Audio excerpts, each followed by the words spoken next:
So, good evening, good morning, good afternoon, everyone. Lovely to see you.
So the illusion is that there's something else.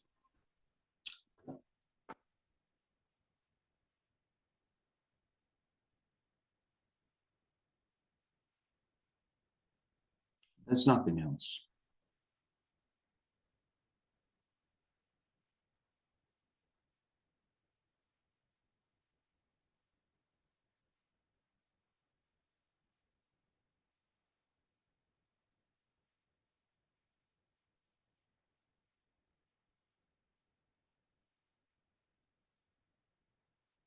Including the illusion that there's something else.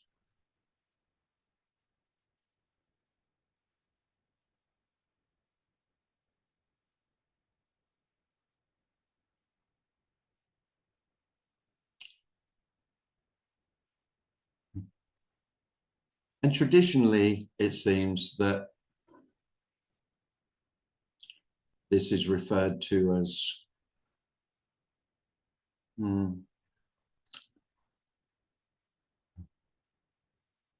acceptance or surrender,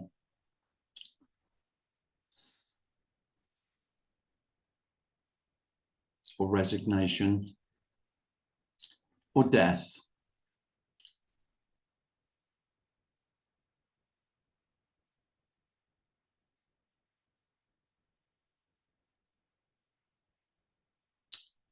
But there's no one to resign or to die. Death isn't somewhere else.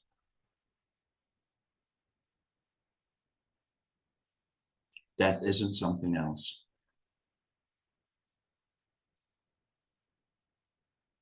Maybe that's the greatest duality that's commonly accepted by most human beings, that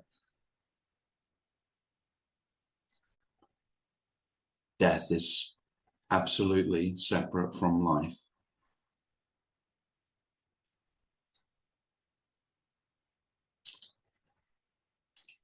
I don't know this,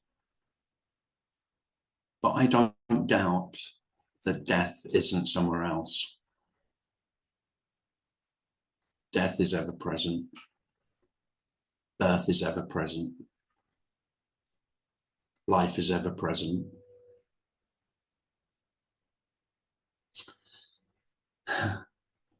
And then there really is nothing to wait for.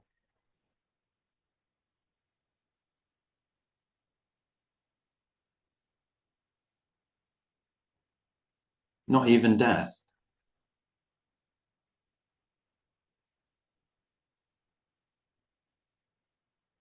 Nothing is going to happen. Whatever you fantasized could happen, that you wish to happen, that you hope could happen, if that's happening, that's what's happening. That's all. There never is a going to happen.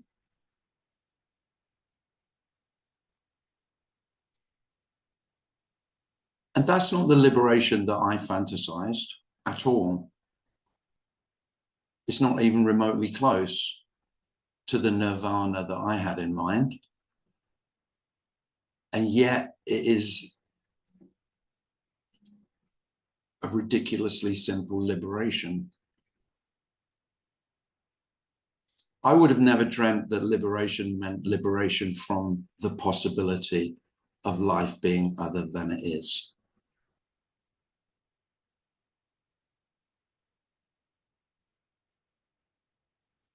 It's astoundingly simple. It's obscenely, ridiculously, disgustingly simple. So simple that virtually no human beings will even go near it. The impossibility of possibilities. Because it sounds negative to the one who lives in hope and dreams and fantasies of an imagined future. It sounds even nihilistic.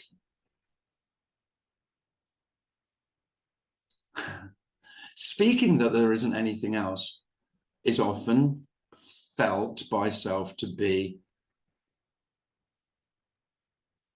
horribly negative, nihilistic. I mean, who could live without hope? Well, the wonder is no one.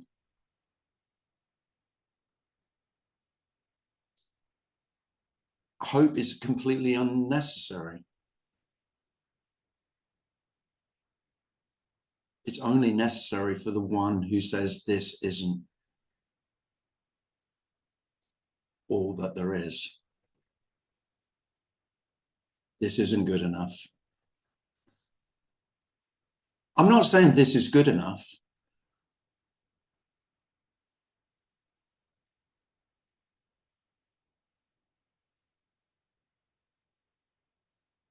I'm simply saying it is as it is.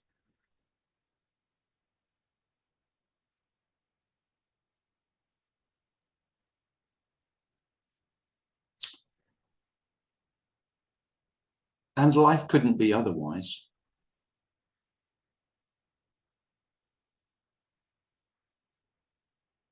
Simply because it's not.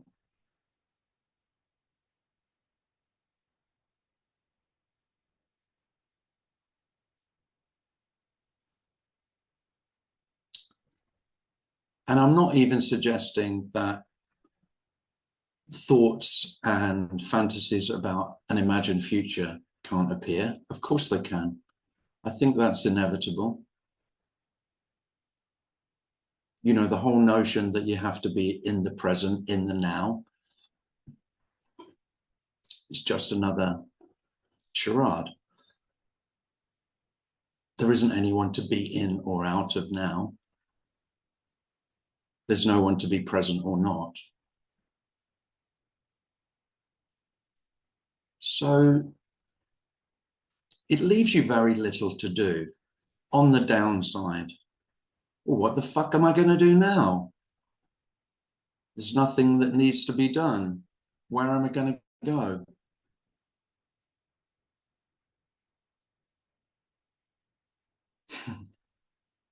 There's no one to be improved.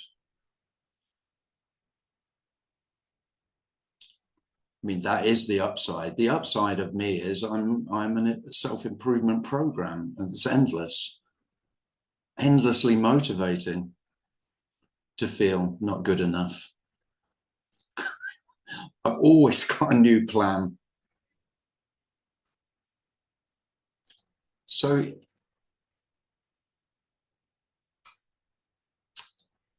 it's not surprising that life feels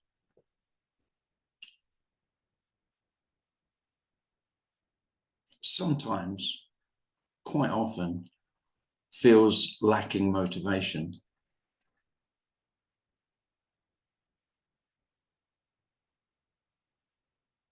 But that's more than compensated by the peace that nothing needs to be done. Whether it's done or not, it doesn't really matter. Whether it matters or not doesn't really matter.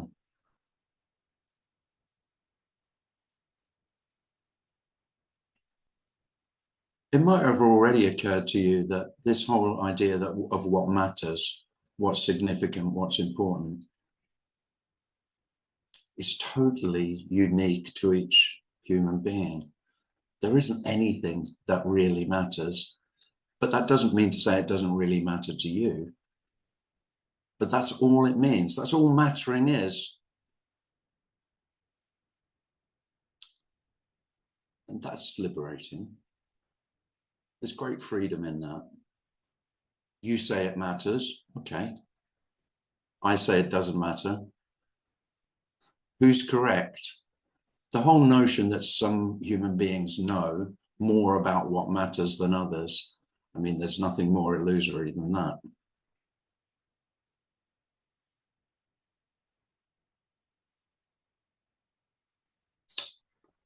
And so this isn't an answer to any of your questions.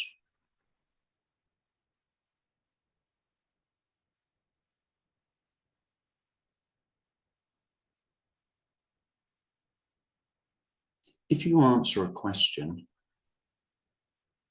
it only creates another question.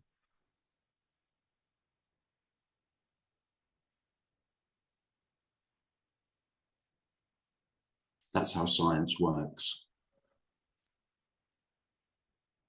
That's how philosophy works. That's how ethics works.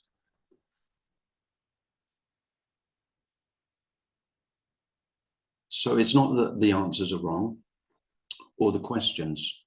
It's just that it might become or be glaringly obvious that answers are only required to questions. And this, whatever this is unquestionable, but includes all the questions.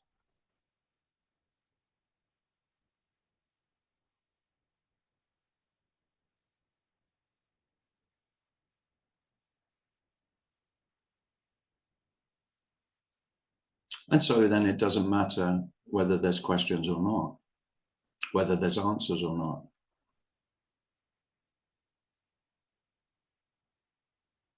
They're all relative.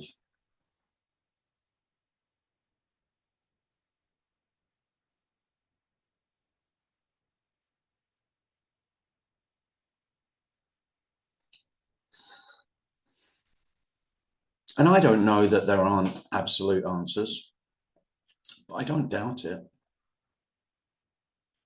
There's no truth. There's no reality. Not that could be known. And then there's only truth, and there's only reality.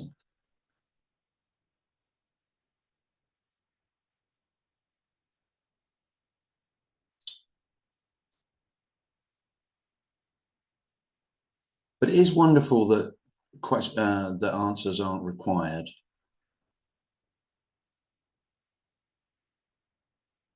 This is coming from a human being who always wanted to know. I always wanted the answers. And I didn't want relative answers. I wanted absolute answers. So I read the great and the wise, the masters, the ones who said they knew.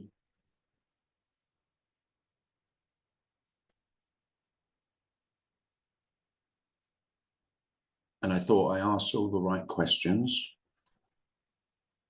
You need to ask the right questions if you want the right answers.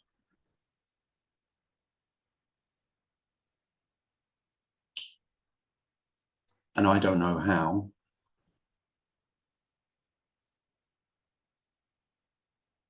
And I certainly don't know why, but it is just very, very undeniable. And I have a complete conviction, or there is a complete conviction, that no one knows the answers. That feels more like unconditional love than anything else. There are no experts about the absolute.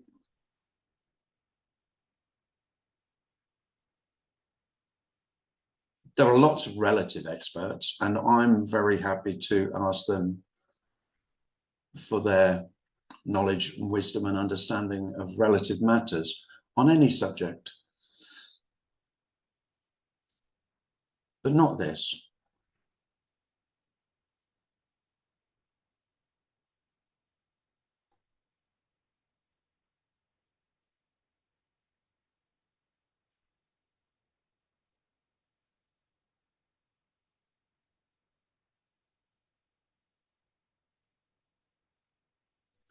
So I'm pretty sure you feel, or there is a feeling that you don't know.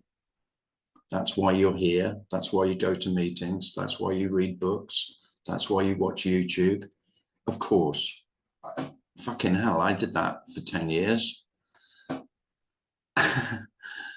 It will not get you anywhere. Now, I would tell you to call off the search, but I know there's no point in that, because the seeking is inevitable whilst there is some, what we're going to call it, energy, motivation to need to know that I still feel I could know. But in order for that to maintain its momentum, there has to be a conviction that there are some human beings who have found out. You have to believe that there are some human beings who have received the great blessing of the ultimate knowledge and understanding.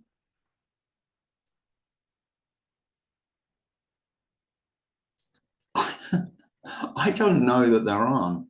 I fucking don't doubt it, though. I have no doubt at all. How the hell would a human being, a clever ape, a primate, come to an understanding of everything? Who the fuck do we think we are? But self in its grandiosity listens to other selves and believes their bullshit, that they have come to a great conclusion. They know the truth.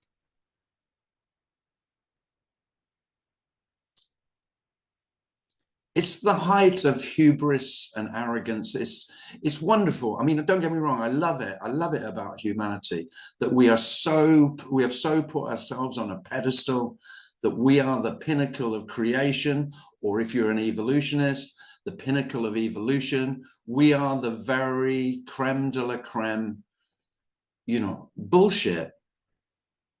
We are no different to the grass and the dirt and the rocks and the trees.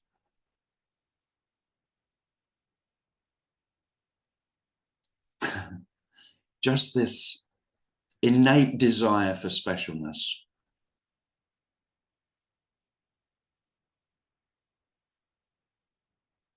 Well, there's no peace in that.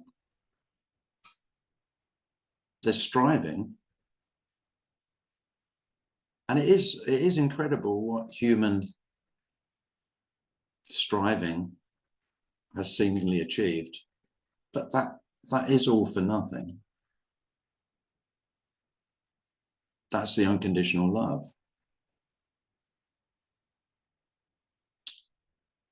This isn't for anything. or for anyone.